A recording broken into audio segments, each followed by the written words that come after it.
Segui as coordenadas de Liv até esta carcaça de ferro e gelo. Mas o termômetro de temperatura aqui dentro é de 0 absoluto.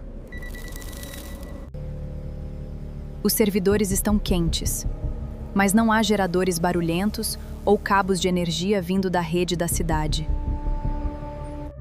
Segui as coordenadas de Liv até uma carcaça de ferro e gelo no alto de uma colina cinzenta, onde a antiga estação meteorológica de Skolden surgia da névoa como um erro esquecido pelo tempo. O termômetro marcava uma temperatura impossível, e ainda assim o ar parecia pesado, quase vivo, como se respirasse junto comigo. A porta cedeu com um rangido curto, abafado demais para ecoar. Ao entrar, encontrei o laboratório de Liv preservado de um modo inquietante. Por fora, era ruína. Por dentro, parecia pronto para funcionar. Não havia poeira nas bancadas, nem ferrugem nos suportes metálicos, nem o desgaste esperado de 10 anos de abandono. Cabos azul neon atravessavam o teto como veias acesas, pulsando em intervalos regulares. A luz era fria, mas a sensação era de vigilância. Os servidores estavam quentes. O painel principal mostrava alimentação estável, embora não existissem geradores, baterias visíveis ou ligação com a rede da cidade. O silêncio era tão absoluto que o som da minha respiração me incomodava. Ao tocar os conectores traseiros dos computadores, senti que não estavam presos a nenhuma tomada comum.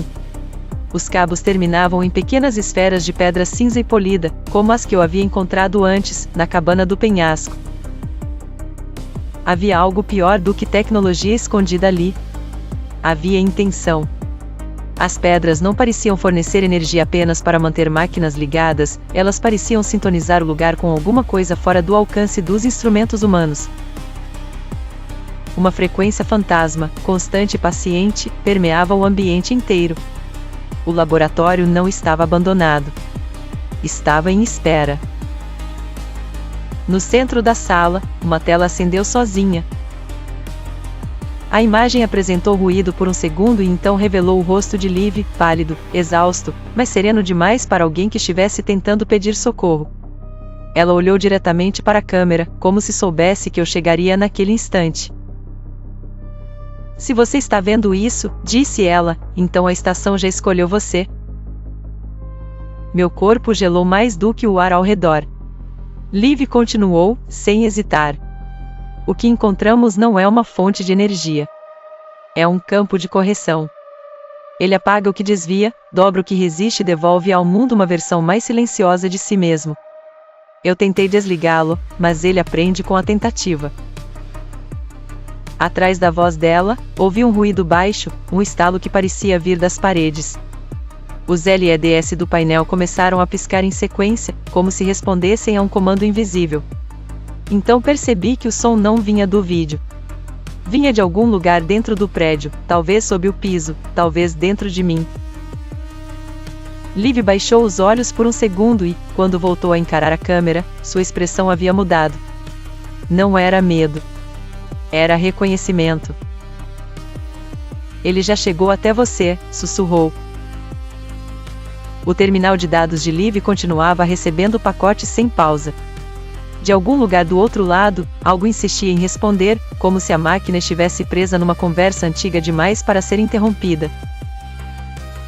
Os logs mostravam um fluxo constante de blocos criptografados, e o protocolo listado na tela era desconhecido, No Local Protocol. Eu nunca tinha visto nada parecido nos meus anos de estudo, nem em livros, nem em laboratórios, nem nas histórias exageradas que circulavam pelos corredores da universidade. Minhas mãos tremiam sobre o teclado, mas eu forcei os dedos a seguir. As teclas mecânicas respondiam com um som seco e duro, enquanto eu quebrava a criptografia padrão linha por linha. Quando os pacotes finalmente cederam, as informações decodificadas me deixaram sem ar. Eram leituras de ressonância magnética da crosta terrestre de Skolden. O gráfico exibido na tela desenhava uma oscilação perfeita, uma onda senoidal estável, sem variação de um único hertz há anos. Não era um fenômeno natural. Era um coração artificial batendo sob a terra, uma máquina subterrânea que os sensores de Liv haviam mapeado até o momento em que ela desapareceu. Foi quando encontrei o último arquivo de voz dela. Ele estava isolado no diretório raiz, sem data, sem autor, sem contexto, apenas um nome frio, frequência_fantasma.val. Coloquei os fones de ouvido e dei o comando para reproduzir. Primeiro veio um ruído branco denso, misturado ao vento cortante do fiord e a uma estática quase dolorosa. Então a voz de Liv surgiu, cansada e distante, como se viesse do fundo de um lago. Ela disse que não havia sumido, apenas mudado de canal. Disse também que a frequência 57.3 Hz não era ruído de fundo, mas uma assinatura. A gravação oscilou e quase se desfez. Por um segundo, o som caiu num silêncio absoluto. Depois voltou com uma textura estranha, e a estática passou a formar um padrão rítmico que soava, com precisão assustadora, como meu nome sendo soletrado em código binário. O detalhe impossível me deixou gelado. A data do arquivo era de 10 anos antes da minha chegada à Noruega. O sistema detectou minha presença. A gravação de Liv não era antiga. Era ao vivo. As luzes azul neon da estação meteorológica mudaram de repente para um vermelho profundo, quase pulsante. Na tela de controle, a frequência senoidal rompeu a estabilidade e começou a subir em curvas violentas. Meu tablet vibrou no bolso, mostrando símbolos que eu nunca tinha aprendido a ler, mas que, de alguma forma, eu entendia com o corpo inteiro. Dei um passo para trás, e o metal sob meus pés pareceu perder a firmeza, como se a sala tivesse esquecido a própria gravidade. O ar ganhou cheiro de ozônio e poeira ionizada. Foi então que compreendi a verdade que Liv tentará me deixar. Ela não fora sequestrada. Não estava morta. Tinha afinado a própria existência numa frequência errada da realidade e ficado presa numa dobra invisível.